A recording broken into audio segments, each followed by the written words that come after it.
आदमी जागा तो देखा उसकी कार नाले में पलटी थी। वह पिछली बातें याद करने लगा। उसे याद आया कि रेसिंग के दौरान उसने एक मोटरसाइकिल को टक्कर मारी थी। तभी उसे हलचल सुनाई दी और सामने एक अजनबी दिखा। उसे याद नहीं था कि यह कौन है। वह आदमी बोला कि निक ने उसे ही टक्कर मारी थी। निक को याद आया कि वाकई ऐसा हुआ था, पर उसे सही सलामत देख निक खुश हो गया।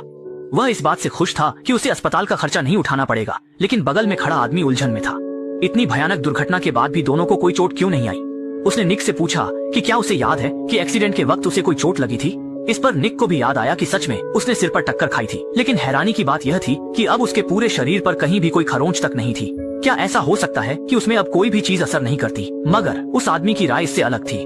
उसने सोचा कि वे दोनों भूत बन चुके हैं और यह आत्माओं की बातचीत है। निक ने इसे बकवास बताते हुए उसे डांटा कि वह जिंदा है और उसे मरने का श्राप क्यों दे रहा है। उसे अपना शरीर असली लग रहा था, इसलिए वह यकीन नहीं कर सका। आदमी के कहने पर निक कार के पास गया, पर वहाँ उसका शरीर सचमुच अंदर बेजान पड़ा था।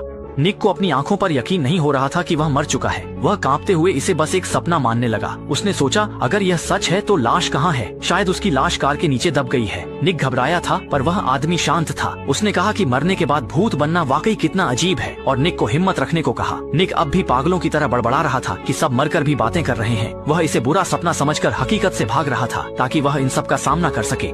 आदमी ने निक की लाश को घसीटकर बाहर निकाला और उसके खून से सने चेहरे को ढक दिया। निक ने पूछा कि आत्मा होने पर वह लाश कैसे छू सकता है। आदमी भी इस बात से पूरी तरह उलझन में पड़ गया। तभी दूर से एक कार धीरे धीरे आती हुई दिखाई दी और निक को लगा जैसे उसे कोई नया जीवन दान मिल गया हो। सर, आपसे विनती है, कृपया एम्बुलेंस बुलाइए, मेरा एक्सीडेंट हो गया है।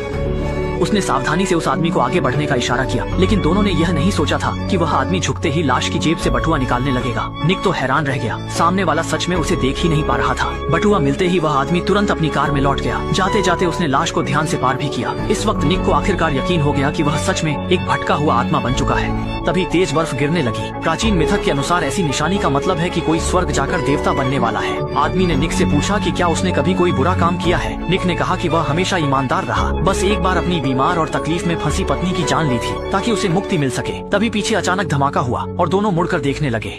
पीछे एक सफेद दरवाजा प्रकट हुआ। शायद यही स्वर्ग का रास्ता है। जब वह आदमी प्रवेश करने लगा, निक ने देखा कि पीछे एक लाल दरवाजा भी खुल गया है। अगर सफेद स्वर्ग है तो लाल शायद नरक है। निक के हाथों जान गई थी, इसलिए उसे नरक जाना होगा। डरा हुआ निक घबराकर ऊपर देखते हुए सफाई देने लगा कि उसने बस अपनी पत्नी की तकलीफ कम करने के लिए ऐसा किया था। पत्नी की मदद करना उसका इरादा हत्या का नहीं था। पास खड़ीडीडा आदमी तंज कसकर खुद को स्वर्ग का हकदार मानता है। वह प्रवेश करने ही वाला था कि निक को होश आ गया और उसने उसे जोर से धक्का दे दिया, लेकिन वह व्यर्थ ही आगे बढ़ा। लगता है कि वह स्वर्ग में प्रवेश नहीं कर सकता।